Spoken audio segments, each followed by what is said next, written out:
मुंह चिकना है लेकिन पेट कैसा है जी? खाली। अपने हाथ से दान देना, देखने में सुखी, अर्थात मुंह तो कैसा दिख रहा है? चिकना, लेकिन पेट कैसा है? खाली। हमें देखने में तो सुखी लग रहा है लेकिन वह व्यक्ति अंदर से कैसा है? दुखी। तो कौन सा विकल्प चुनते बेटा? बिल्कुल सही है। अत्यधिक प्यारा होना, जबरदस्ती गले पड़ना। समझ गए ना?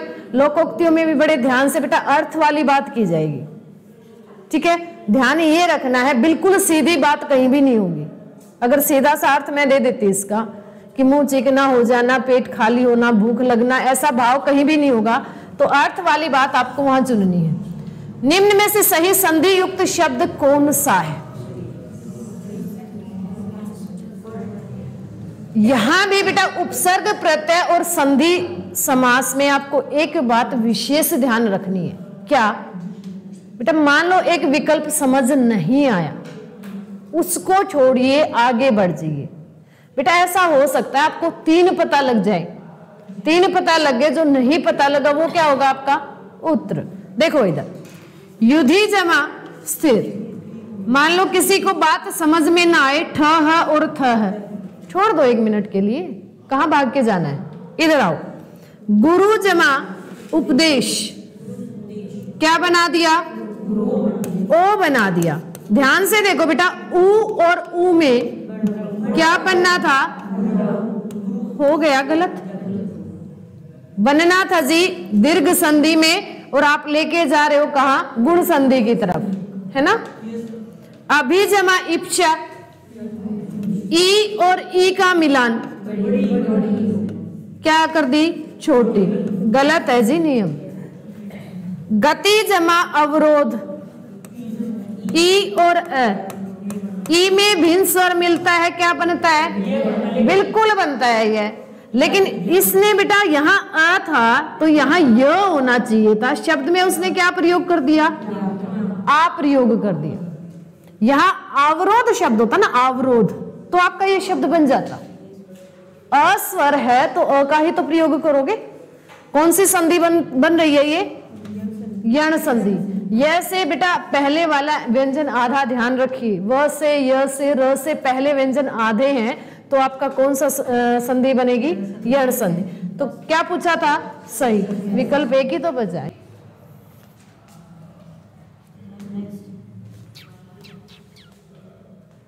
पैंतीस यही था।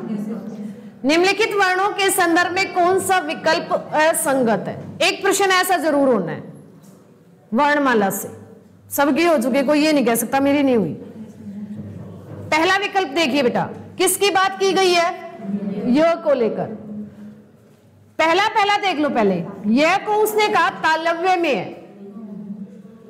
अकु विसर्जनीय है कंठ। कंठ के बाद किसका स्थान था? तालु का। तालु में कौन बैठा था? बेटा बैठा तो था ईचु यश। तो बेटा ये कहां आ गया? बिल्कुल सही है बेटा, ठीक है। आगे कहा उसने अल्प प्राण। मैंने बताया था बेटा य, व, र और ल बोलने में कम समय लेते हैं, इसलिए इनको अंतस्थ व्यंजन कहा था हमने। तो जरूर किस में आ गया? अल्प प्राण में। फिर उसने बात की, क्या जी ये शब्द, ये व्यंजन आपका घोष है? अल्प प्राण, महाप्राण।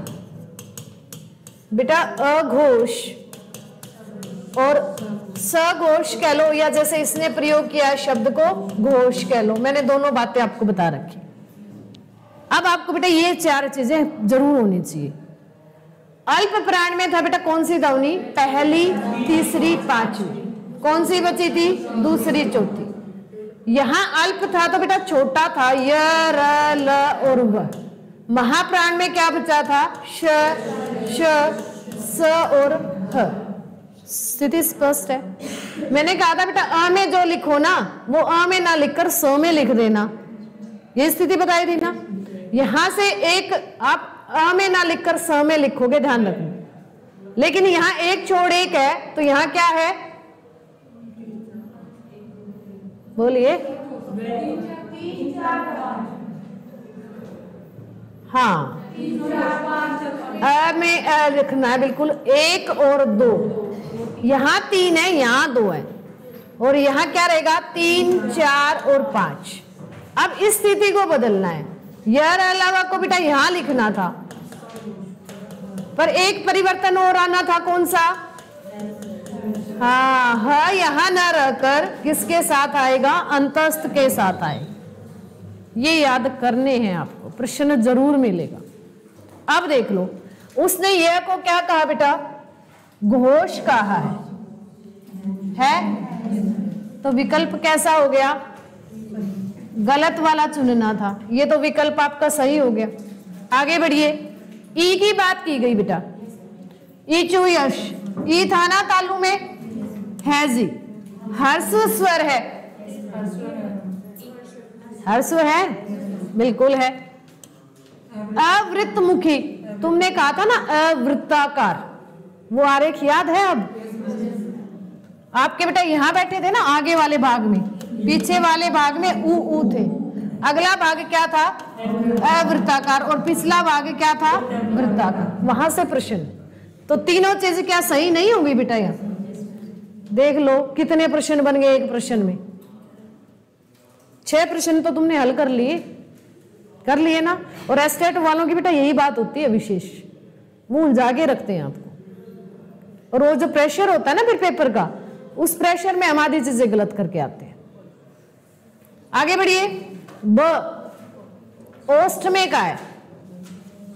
ओष्ठ में क्या शामिल था? मुझे उस सूत्र के अनुसार बताइए। उपपद था, यही था ना, उ और प वर्ग, प फ ब, ओष्ठ में आ गया। फिर उसने ओष्ठ को कहा जी घोष, प फ ब, कौन सी ध्वनि है?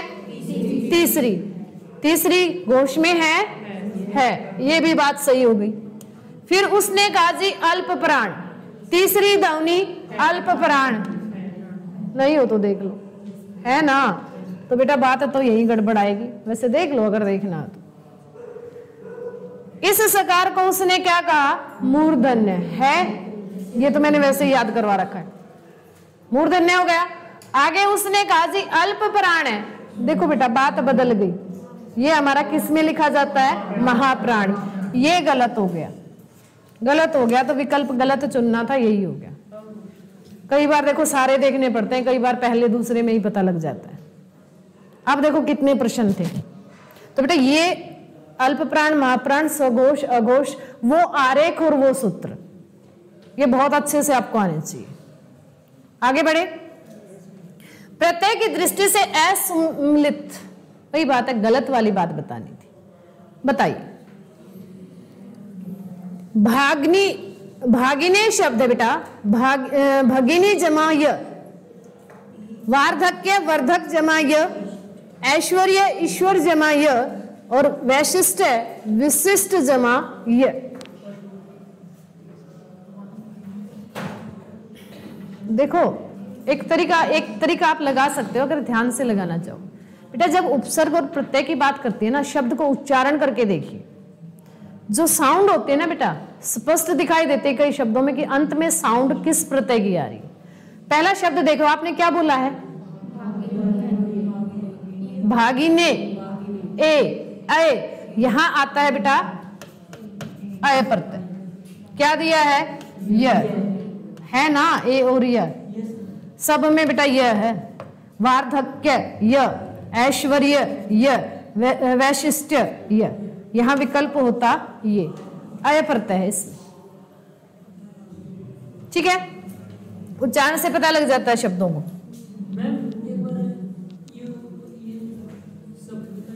कौन सा?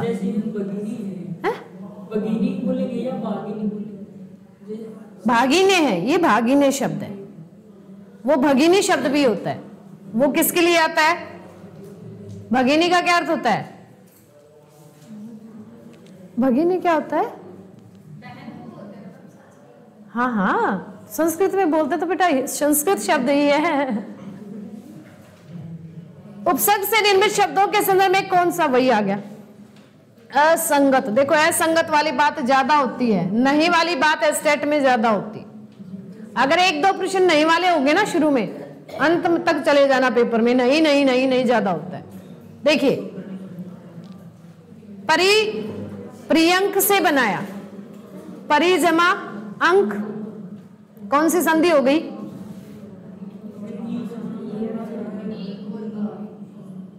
क्या बना? य। र कैसा हो गया? आधा, कौन सी संधि हो गई? यण संधि। पारिभाषिक,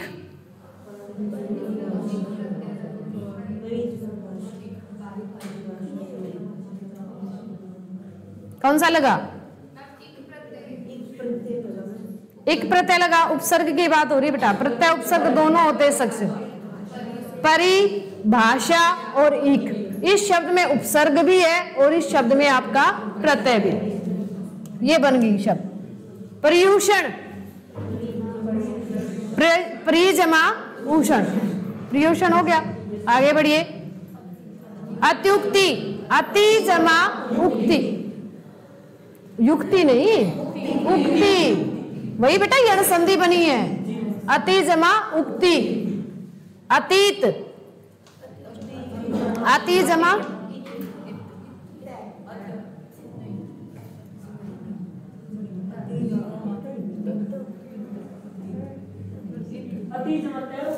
देखो बेटा कौन सी मात्रा है? बड़ी की। शब्द में कौन सी है? छोटी। तो दो ही तो चाहिए, बड़ी बनाने के लिए दो ही। अति जमा इत, अतीत। अत्यावश्यक बन गए। नीचे आओ। अनसुया, अन जमा सुया। अच्छा,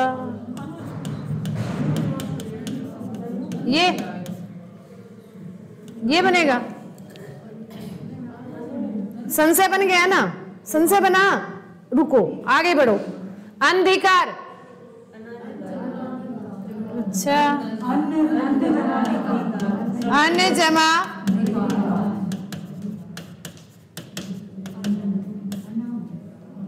अगर यहां से तुम अन निकालोगे ना, शब्द क्या बनना चाहिए? दो अ मिले तो शब्द में क्या आएगा बेटा? आएगा या नहीं आएगा? शब्द कौन सा सही है? और अनधिकार सही है या अनाधिकार सही?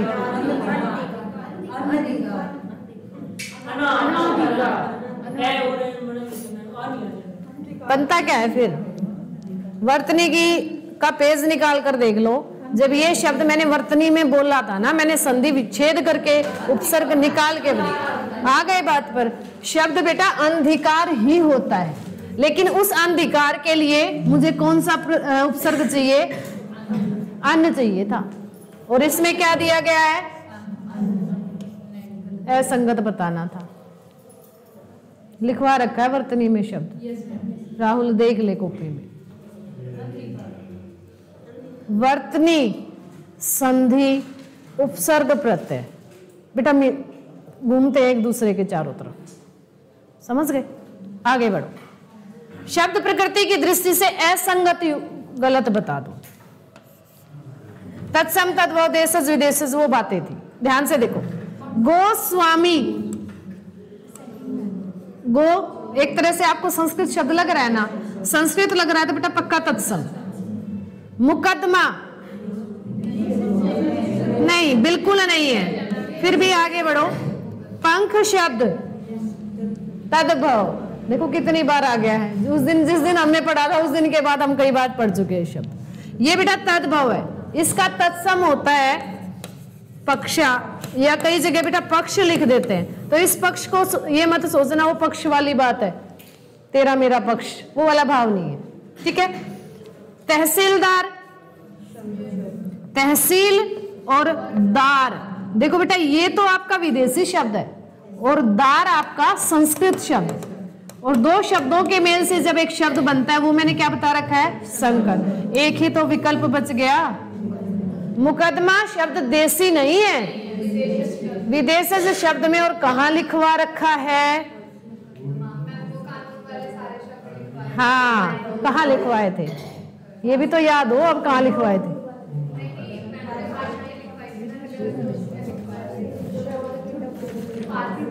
ये भी मैं ही कम करूंगी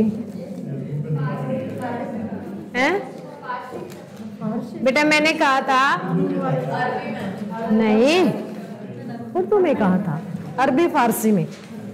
अरबी है, हाँ अरबी फारसी में, अरबी में शब्द मुकदमा, कानून, बहस, अदालत,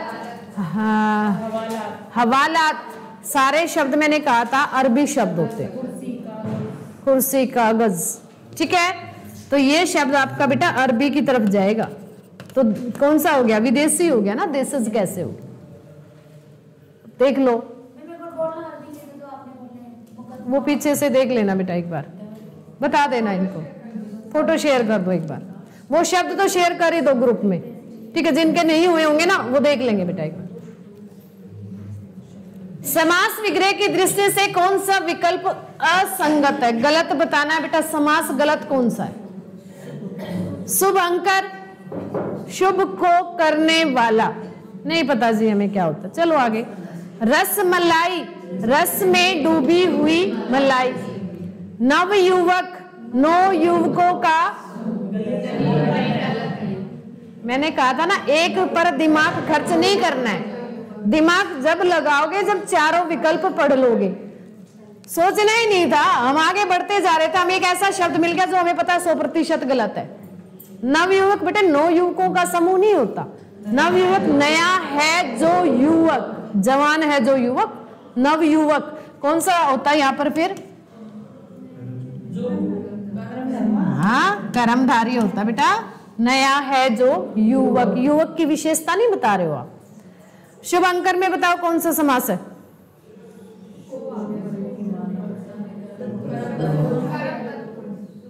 शुभ को करने वाला, शुभ अंकर, ठीक है बेटा। तत्पुरुष भी हो सकता है, और अगर विकल्प में तत्पुरुष ना हो ना तो बहुब्रीहि मिलेगा, ठीक है। बहुब्रीहि समास है बेटा, शिव के लिए आता शुभ अंकर। रसमलाई, रस में डूबी हुई मलाई, कौन सा? ये है तत्पुरुष। और मैं कह दूं तत्पुरुष में कौन सा तत्पुरुष?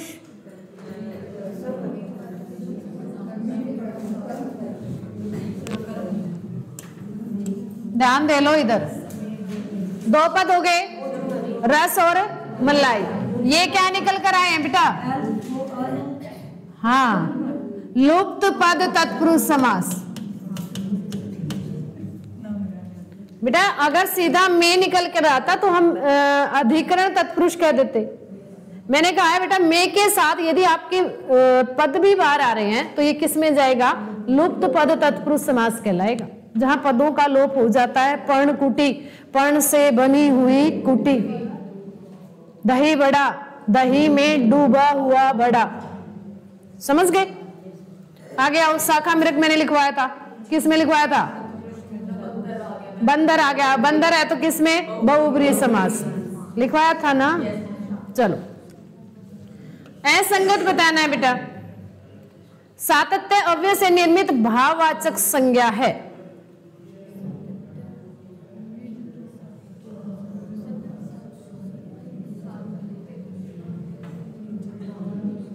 परेशान हो गए? अगला विकल्प पढ़ो। निजता सर्वनाम से निर्मित है। निज, निज से क्या बन गया? निजता। सही है ना।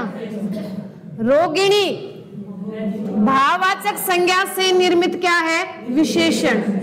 बेटा रोग से बना है, और रोग शब्द क्या होता है? भाव। भाव से आपने क्या बना लिया? विशेषण। अब पता लगाने के लिए कि क्या ये शब्द विशेषण है, इसके पीछे क्या करेंगे? संज्ञा जोड़ देंगे। रोगिणी नारी जुड़ गई ना, जुड़ गई तो पक्का ये शब्द बेटा क्या बन गया है? विशेषण। बात तो सही हो गई। शक्तिशाली विशेषण से निर्मित भाववाचक संज्ञा है। हाँ उल्टा है बेटा। शक्ति शब्द क्या होता है? भाव, और उस भाव से आपने शक्तिशाली बना लिया। शक्तिशाली व्यक्ति जुड़ गया ना। तो बेटा अब ये भाव नहीं है, अब ये क्या है? विशेषण है। तो गलत पूछा था, तो गलत जी ये हमारा विकल्प होगा, गलत हमारा ये विकल्प होगा, इसका मतलब ये भी सही था। तो मेरे कहने का अर्थ ये बेटा, एक पर दिमाग खर्च मत करो कि आगे 3 वाले विकल्पों में दिमाग ही ना चले। ठीक है, एक विकल्प में गड़बड़ लग रही है ना, आगे बढ़ जाओ बेटा, हो सकता है हमें गलत वाली चीज आगे मिल जाए जो सीधी सीधी हमें आती हो। समझ गए? यही तरीका है समय और बचाने का और दिमाग बचाने का। अर्थ की दृष्टि से कौन सा मुहावरा संगत नहीं है? गलत बताइए, कौन सा मुहावरा गलत है? ख्याली पुलाव पकाना, व्यर्थ की बातें करते हो। अपना सा मुंह लेकर रह जाना, लज्जित हो जाना।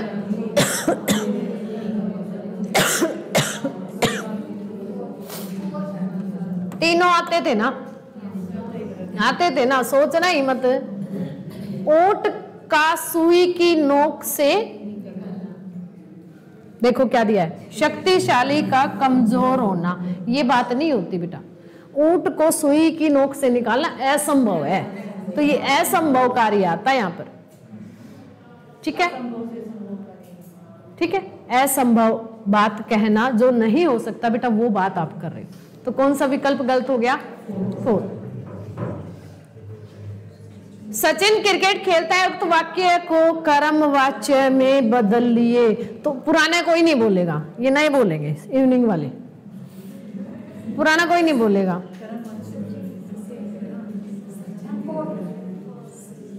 एक विकल्प आया जी 4th, बाकी बोली सबका 4th पक्का? पहले ये बताओ, ये वाच्य कौन सा है? सचिन क्रिकेट खेलता है, कर्तरी है ना, सबको समझ आया? अगर इसी की बात करता बेटा, बताइए कौन सा वाच्य है? तो हम इसको क्या कह देते?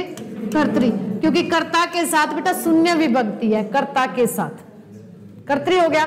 कर्तरी को उसने बात कहा है, किस में बदलना है? कर्म में, और कर्म में तभी जाएगा जब उस वाक्य में पक्का क्या होगी? सकर्मक क्रिया। सकर्मक का वाक्य है ना, कर्म में बदलना है। अब आपको पता होना चाहिए बेटा, कर्म के लिए इसके साथ अर्थात कर्ता के साथ मुझे से या के द्वारा चाहिए, ऐसा ही था।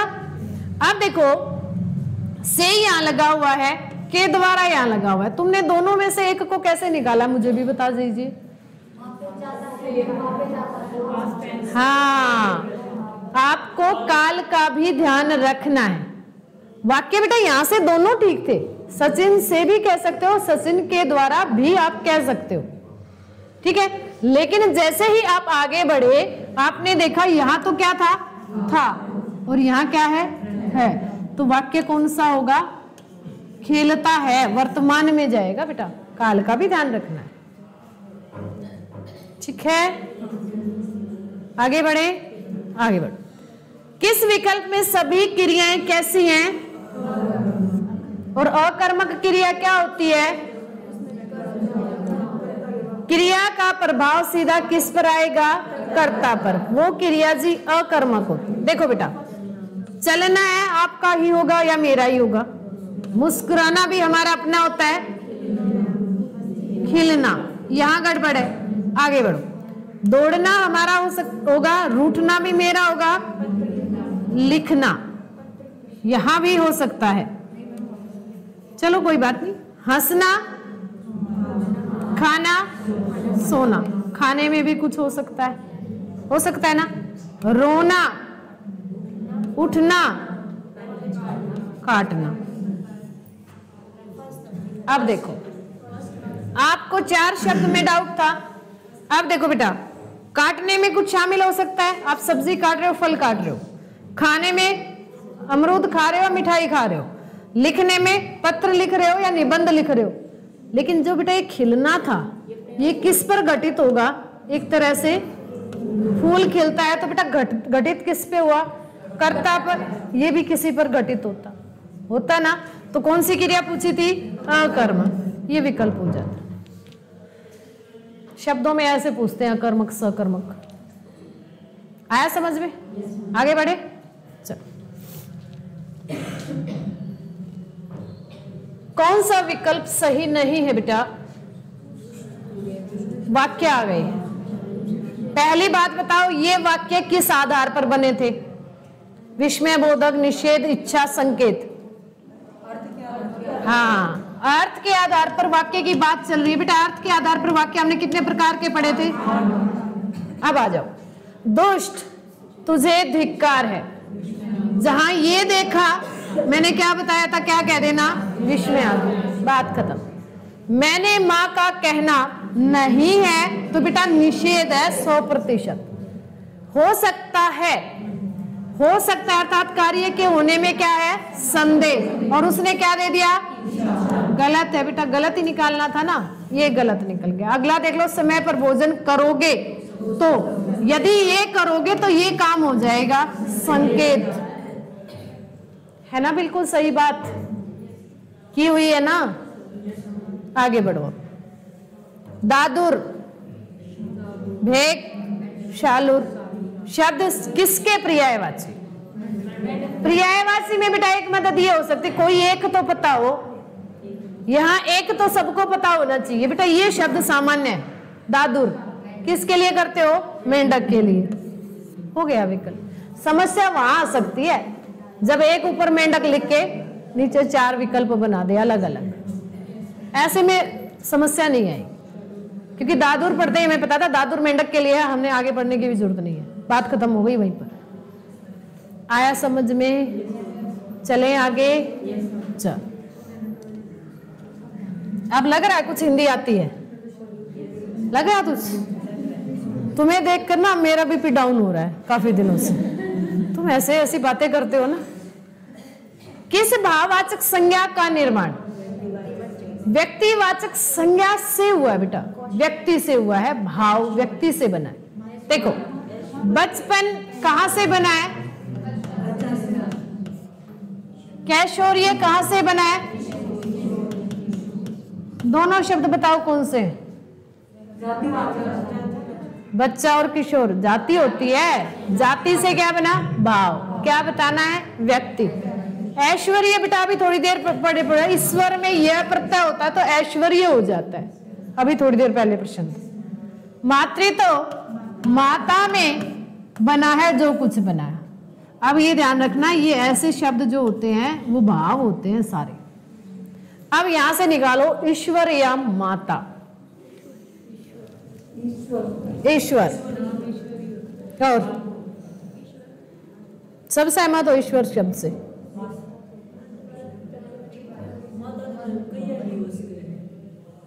यहां ना थोड़ी डाउट था, वो स्थिति बेटा आज स्पष्ट कीजिए। देखो, ईश्वर को हम पढ़ते हैं तो हम मानते भाई ईश्वर तो एक ही है, मान लेते हैं हम थोड़ी देर के लिए। वो जब हमारी विशिष्ट बुद्धि चलती है ना पेपर में, वो ऐसे ऐसे हमारे लॉजिक वहां बिल्कुल सही बैठते हैं अपने अनुसार।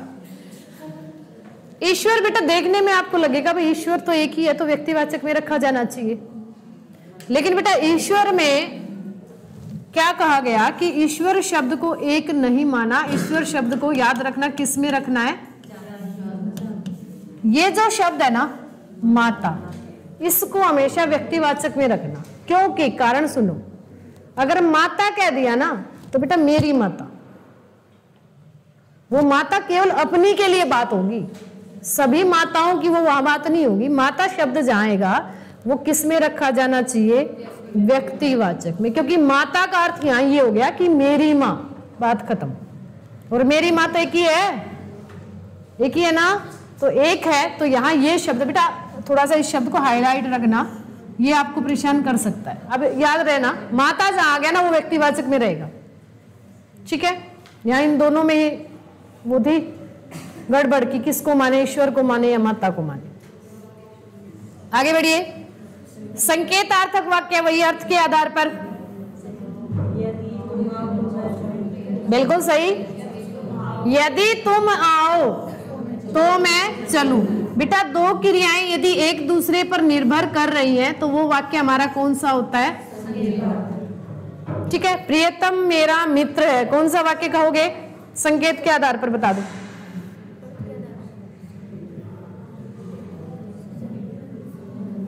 अगर इस वाक्य को मैं कह देती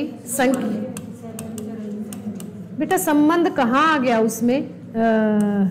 अर्थ के आधार पर, अर्थ के आधार पर वाक्य बताइए ये कौन सा है? बिल्कुल बेटा सरल अर्थात विधानवाचक वाक्य।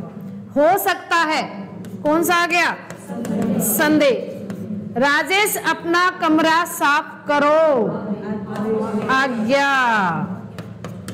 ये निकल आया आपका संकेत। समझे? आ रही है बात समझ में?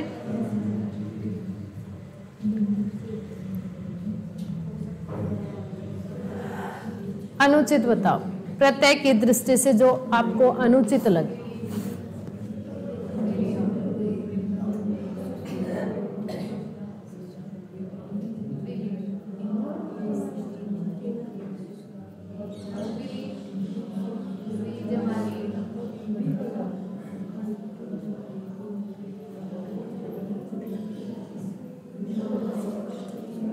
अरे वही बात हो गई, समझ नहीं आ रहा।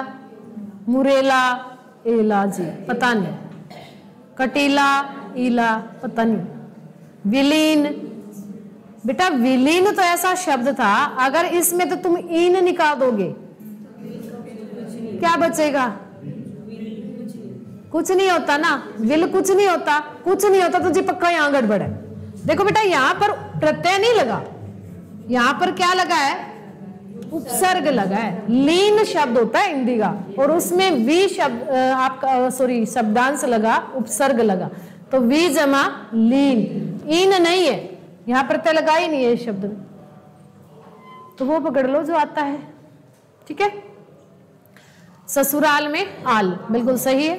समास विग्रह की दृष्टि से कौन सा विकल्प उचित है बताओ? सही बताना था आपकी बार, सही वाला चुनना है।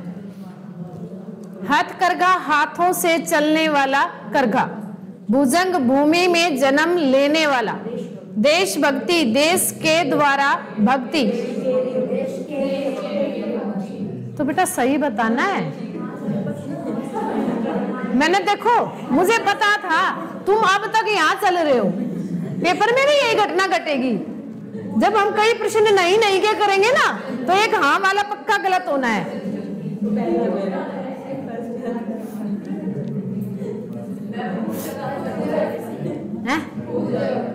भुजंग एक विकल्प ये आया, एक ही आया। और बोलिए भाई, शीतल फर्स्ट, अमित, राहुल दोनों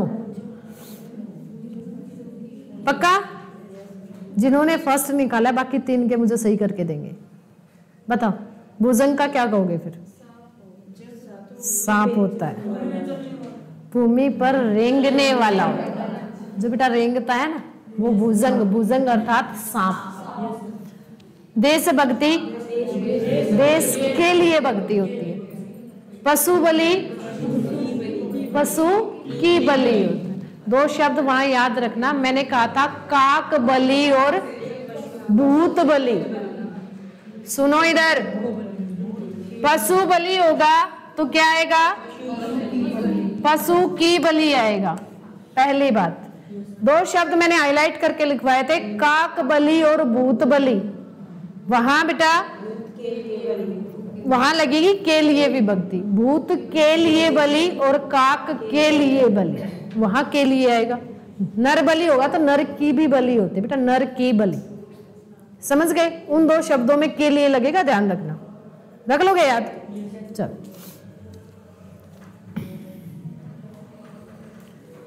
अनु उपसर्ग से निर्मित नहीं है, जहां अनु उपसर्ग नहीं लगा।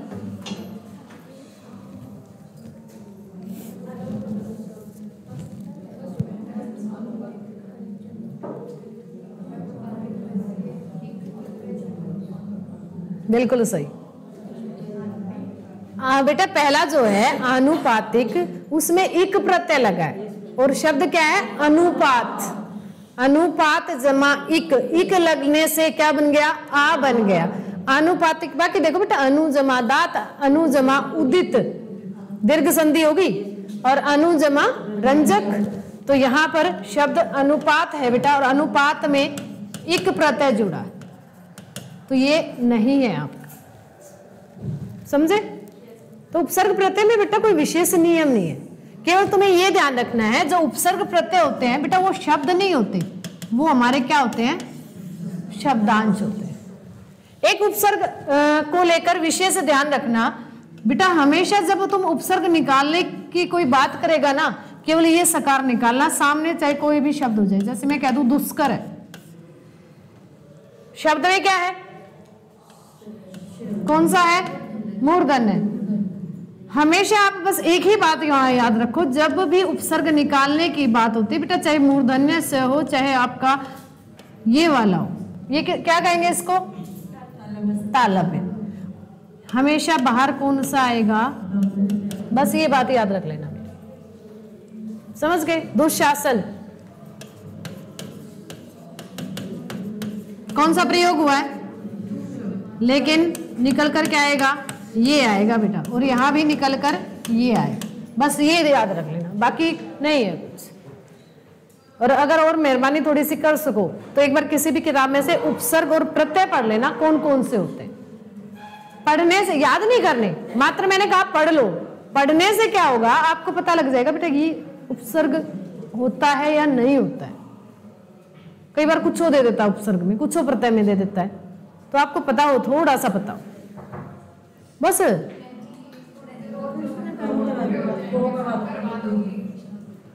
मैं तो करवा दूं बेटा, सालता ही बैठे रहो मन की। किस विकल्प का कथन गलत है, गलत बात बताना। फर्स्ट गलत है सुलेखा,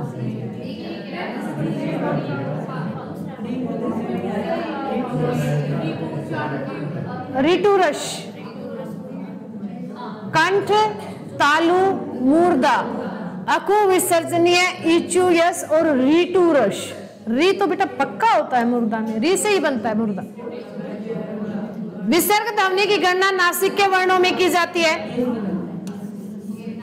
एक मिनट छोड़ दो, आगे बढ़ लो, कोई बात नहीं। यह और वह को अर्ध स्वर कहा जाता है। निखवारक है नहीं लिखवारक है, ये तो सारे यहाँ पर है, पेपर में फिर नुकोगे। अड़ा और ड को लिखवारक है या नहीं लिखवारक, तो बेटा हमें कुछ भी हो ये नहीं पता था, तो उत्तर यही होगा। वैसे बेटा नासिक के वो पंचम ध्वनियां होती हैं, कौन सी, अंग, ण, न, वो 5 ध्वनियां होती हैं जो नासिक के कहलाती हैं। विसर्ग आपका नासिक के नहीं, कंठ में बैठा है, अकु विसर्जनीय, ठीक है। विसर्जनीय जो शब्द था मैंने किसके लिए बताया था, विसर्ग के लिए बताया था, वो कंठ में बैठा है बेटे, ठीक है। अगर कह देता ना विसर्ग ध्वनि कंठ है तो सही हो जाता। ये समझना आप इस बात को, कहां से आया उस सूत्र से बात उठाई गई है, इसीलिए वर्णमाला पर हम इतना समय लगाते हैं। आगे बढ़े,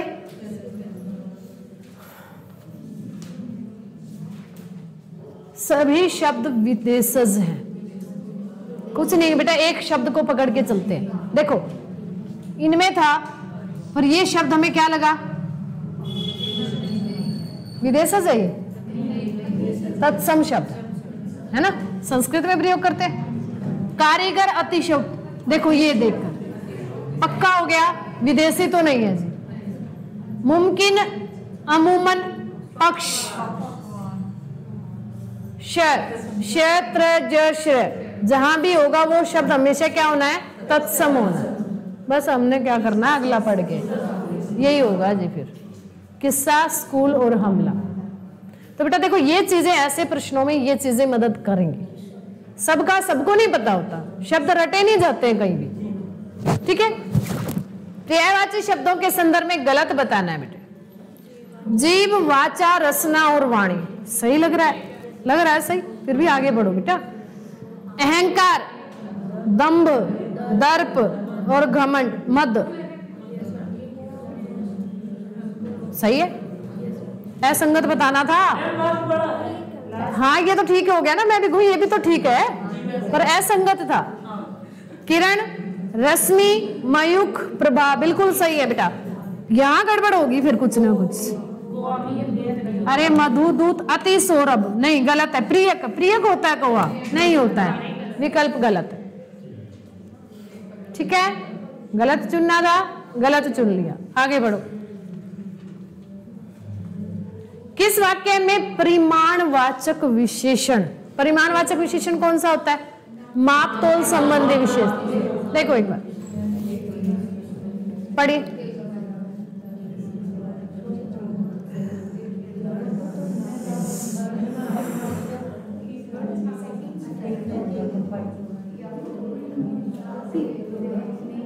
दो निकालोगे यहाँ तो मुझे पता है।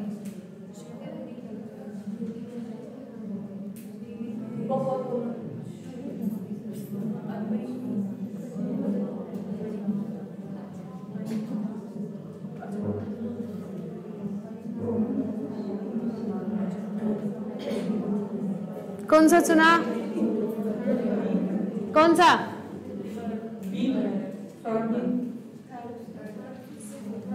मैंने कहा था तुम दो चुनोगे, कह दिया था मैंने दो चुनोगे।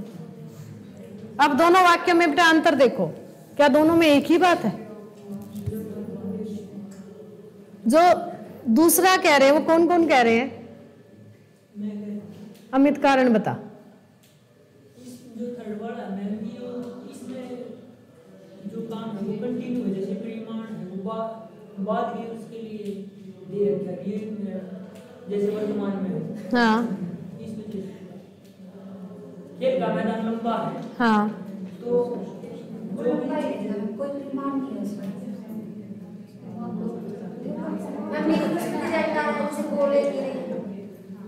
वो कंटिन्यू वैसे रहेगा, खेल का मैदान है जैसा वैसे ही, तो उसमें कोई रिजल्ट नहीं। ऐसा कहाँ होता है? बैठो। तुमने विकल्प तो ठीक चुन लिया, तुम कारण ठीक नहीं बता पा रहे हो। विकल्प ठीक है बेटा, विशेषण है, क्योंकि इसमें तो फिक्स है, जैसे लंबा विशेषण है बेटा। लंबा, चौड़ा, मोटा, काला, गोरा, सारे विशेषण होते हैं। कुछ नहीं समझ में आया तो लंबे के बाद संज्ञा जोड़ ले, लंबा आदमी जुड़ गया तो पक्का विशेषण है। उसको कंफ्यूजन को तो खत्म कर दो। अब देखो बेटा, खेल का मैदान लंबा है, आपको एक बार पढ़ के लगेगा ये जी लंबाई की बात कर रहा है तो परिमाण है, परिमाण में नाप तोल आता है, मीटर है, तोला है, लीटर है, मिलीलीटर, वो चीजें आती है। लेकिन बेटा दूसरे और तीसरे वाक्य में क्या अंतर हो गया? इस बारिश में बहुत ओले गिरे, और जब परिमाणवाचक विशेषण की बात आती है ना उसमें, बहुत कम है ये। हाँ परिमाण में अब आ गया लाइन पे बहुत और कम, ये चीजें परिमाण का बोध कराती है। ठीक है, यहां ध्यान देना। लग रहा है, बिल्कुल लग रहा है बेटा, यहां भी लगेगा। मैंने पहले ही कह दिया था तुम दो निकाल कर दोगे, लेकिन परिमाणवाचक विशेषण है वहां बहुत और कम, ज्यादा। हाँ मीटर है तो बेटा परिमाण है, ये मना कर रहे हैं। अब इनको पूछ इनसे, सर आ रहे हैं जिक्के, हरियाणा जिक्के वाले सर।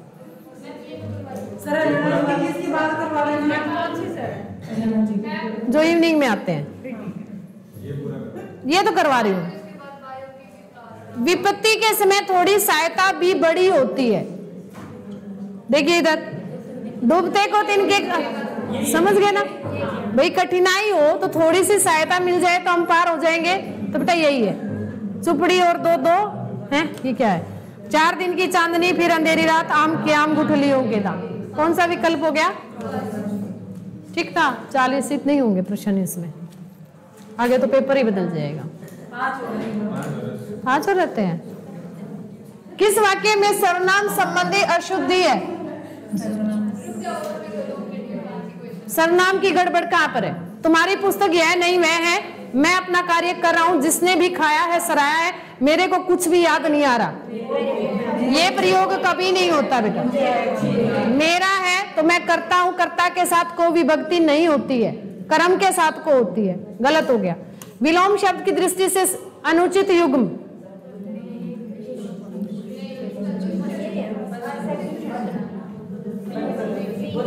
दुष्चरित्र, ये क्या होता है बेटा? निश्चरित्र क्या होता है?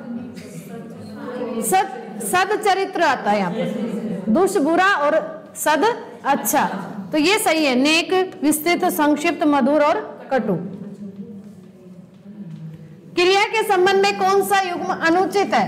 देखो इस प्रश्न को भी देखो एक बार। भिखारी सड़क पर चिल्ला रहा है, चिल्लाने का प्रभाव किस पर है? आक्रमक। राधा श्याम को पत्र लिख रही है, लिखने का प्रभाव किस पर है? और फिर श्याम पर, द्विकर्मक। 2 कर्म हो गए बेटा। है ना। और देखो मुख्य है तो निर्जीव है, और गौण है तो यहां से भी प्रश्न आएगा, बता रही। और तुमने फिर गलत किया ना, कहां से पकड़ के लाऊंगी, पर तुम मिलोगे नहीं मुझे। बगीचे में मोर नाच रहा है, इधर ध्यान दो, इधर ध्यान दो, गड़बड़ क्या करते हैं। ये नाचने का प्रभाव बेटा वैसे तो मोर पर आ रहा है, पर एक बार आगे बढ़ो। देखो वह विद्यालय से आकर खाना खाएगा, दो क्रियाएं करवाई थी रचना के आधार पर, पूर्वकालिक और तात्कालिक। जो तुरंत घटित हो जाएगी, वह विद्यालय से आते ही खाना खाएगा, वो बेटा तत्काल में जाएगी। और मैंने कहा था जो कर प्रत्यय से बनेगी वो हमेशा कौन सी होगी, तो बेटा आप यहाँ ये चुनते हैं क्योंकि ये ऑफिशियल पेपर है। मैंने उसमें प्रिंट देखा कहीं तो मुझे लगा गड़बड़ है, क्योंकि देखो इसने क्या किया कि इस नाचने का प्रभाव इस पर दिखा दिया, वो कुछ तो उस पर परिवर्तन आएगा ना। वैसे नाचना बेटा मोर का ही होता है, नाचना अकर्मक क्रिया होती है, पर ये बिल्कुल सही है, यहाँ तो कुछ भी नहीं बनता, तो आप बेटा यहाँ ये चुन सकते थे, समझ गए। ऐसी स्थिति में एक तो चुनोगे, छोड़ के तो आ नहीं सकते तुम। तो जहां थोड़ा सा कुछ हो सकता है ना, प्रभाव हो सकता है, उस बगीचे पर प्रभाव ये देखा गया हो भाई, उस धरती पर प्रभाव। बेटा ऐसे तो सोना भी बना सकते हो तुम, बिस्तर पर सो रहा है, सलवटे तो बिस्तर पर भी आती है, ठीक है। तो यहाँ गड़बड़ तो है, लेकिन बाकी कहीं भी कुछ नहीं मिला सकते हो आप। आ गया समझ में? हो गए? संधि विच्छेद, बही जमा एकता, आशीह जमा वचन, र बन गया, र बन गया, विसर्ग का र बन रहा है ना, दोनों में ना भी आता हो तो बेटा एक नियम कुछ मिलेगा। रति जमा रंश, तपह जमा चर्या, इसका देखो ये श बनना अ के साथ ये था, और सामने मैंने नियम बताया था ना। तो बेटा यहां देखो, नहीं सही है ये नियम, ये है विसर्ग, ई के साथ विसर्ग सामने र, वो नियम है यहां पर। रति ही किसके साथ विसर्ग है बेटा, जब ऐसी स्थिति होती है तो मैंने क्या कहा था, विसर्ग तो खत्म हो जाएगा, और आपकी ई है वो बड़ी निरोग शब्द लिखा था, वहां से है ये उदाहरण। तो सही बताना, अनुचित क्या बताना था, अनुचित बताना था, यहाँ बड़ी की मात्रा होती, रतिरंश, ठीक है। मुहारे का गलत अर्थ,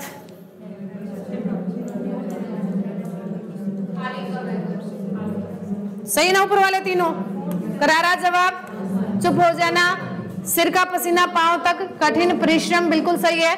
थाली का बैंगन होना सर्व सुलभ नहीं होता बेटा, थाली का बैंगन होता जो कहीं नहीं टिकता, जैसे तुम नहीं टिकते कहीं भी, टिक रहे हो, सही है। हो गए अब,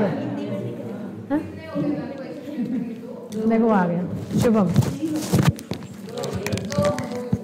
दो पेपर हो गया, एक